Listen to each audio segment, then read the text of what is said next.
Hi, welcome back. So today in our class we are going to do a lot of blogging, and my students are going to go in the pods, which are our computer labs, and they will create their own blogs and get some hands-on experience. And the reason why they are doing it is so that when they go out and when they are helping with their organizations, that time they will know exactly how to create a blog, how to use various tools available in the blogging platform, how to share it, how to use the commenting and so on, and how to use the insight generated from blogs to actually use it in their business decisions. So the way it is going to work today is that the students are going to use a free blogging platform called as wordpress.com, and by the way, this is different from wordpress.org, which is again by the same company, except for the difference is that in wordpress.org you have to download the software from there, and it remains on your computer. So you do all your writing from your computer, store it on your hard disk, and then you link it with your own domain, which is hosted on somebody else's server. On the other hand, in wordpress.com, it is first of all more for the beginners like me, who don't know how to code in HTML or write CSS or Java or other type of coding stuff. So it is basically for the people who want to share their content, but they are not technologically competent enough to write all the codes. So in wordpress.com, the blog resides on their servers, and it's a very simple platform. You just write your blog, make the changes, alter it, and everything is very easy in this. Of course, the downside is that it gives you very limited flexibility. So there are certain themes which are already there that you have to use them. So your blog perhaps looks the same as other person's blog. And as an example, you can look at my own blog, ashwinmalshe.wordpress.com, and you will see that the template is very similar to a template used by many other people. So that is the downside of using wordpress.com. As an alternative, however, you can use another free blogging platform offered by Google called as blogger.com. This one gives you much more flexibility. It lets you change the theme colors. It can you can change the fonts, and you can change the layout in general, which is very difficult to do in wordpress.com.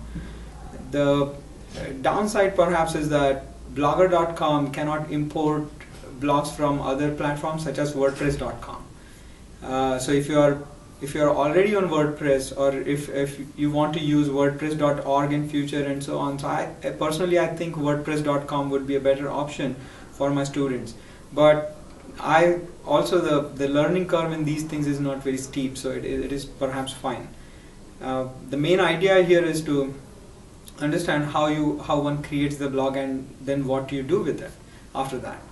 So before I also describe more things about blogging, I just remembered that a couple of days back, New York Times published an article about so-called decline of blogging.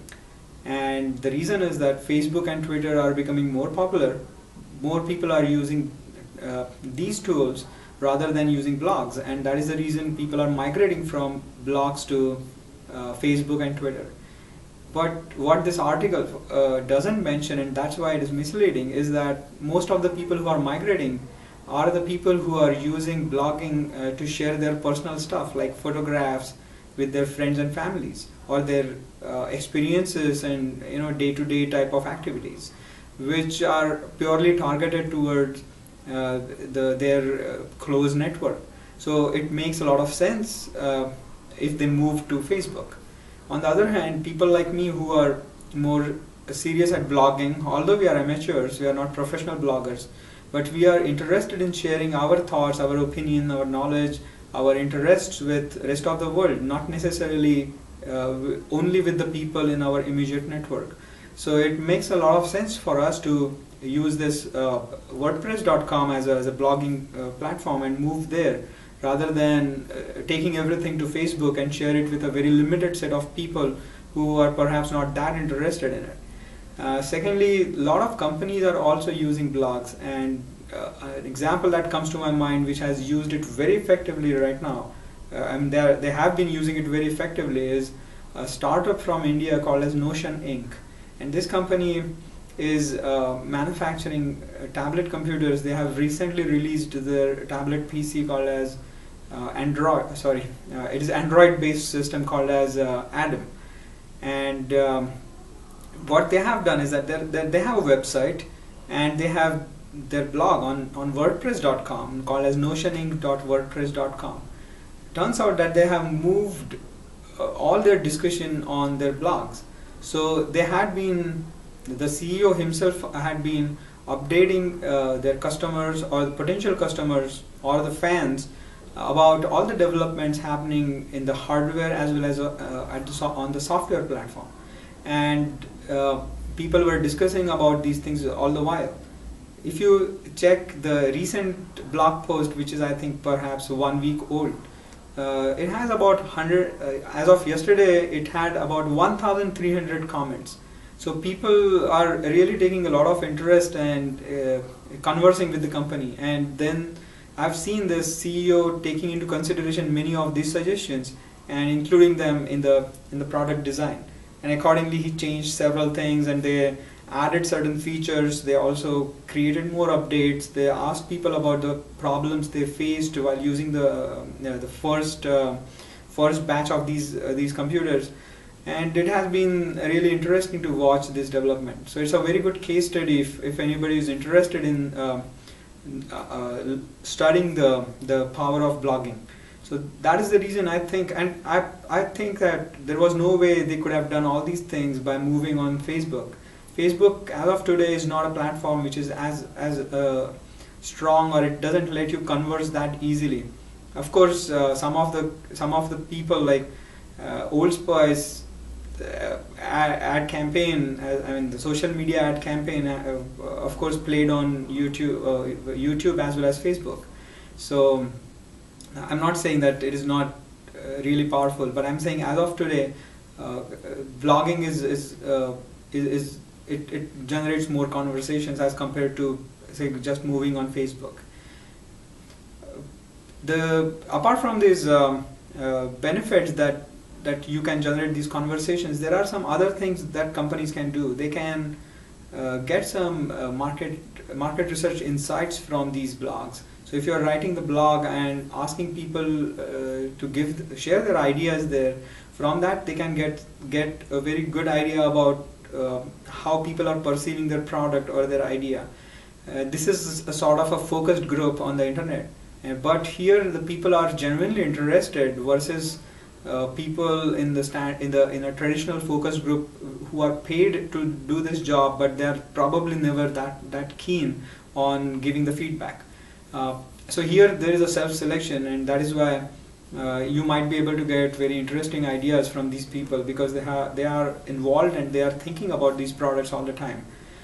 Secondly, it also gives you an idea about where the public perception is right now and what is the mood, what are the trends. You can identify all these things from interacting with your customers or the potential customers through the blogs and the comments. You can also do a lot of promotions through the blogs. Of course, it can be misused, but I will talk about that a little bit later. But you can recruit certain bloggers to write about your product, and it seems that 90% of all the all the bloggers do a lot of product reviews, and these product reviews can be very honest, so that the reader who has built the trust with the blogger he or she takes this at the face value. So the person doesn't have to then start thinking that if the blogger is writing something, maybe there is a conflict of interest and I don't trust this blogger anymore. But that is not happening, because the trust between the blogger and the reader is already established.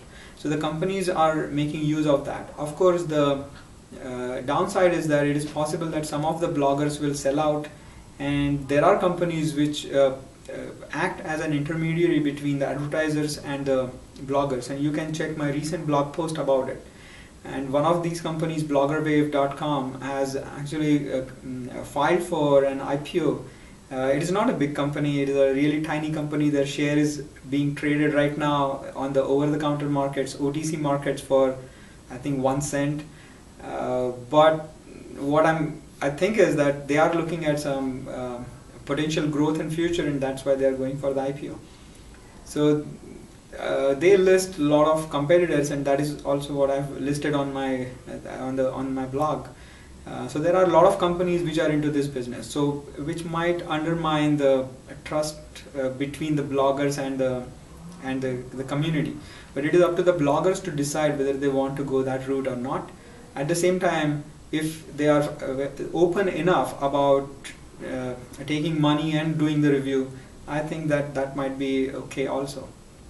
So these are some of the downsides of the blogging. Where can you learn more about blogs? I would strongly recommend a chapter from the book, The New Community Rules.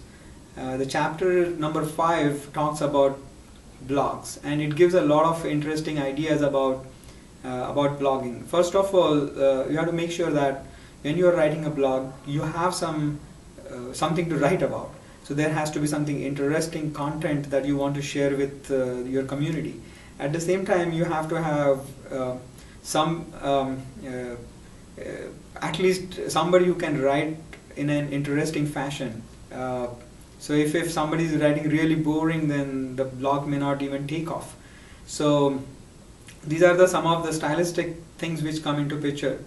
Also, we have to make sure that blog is getting promoted.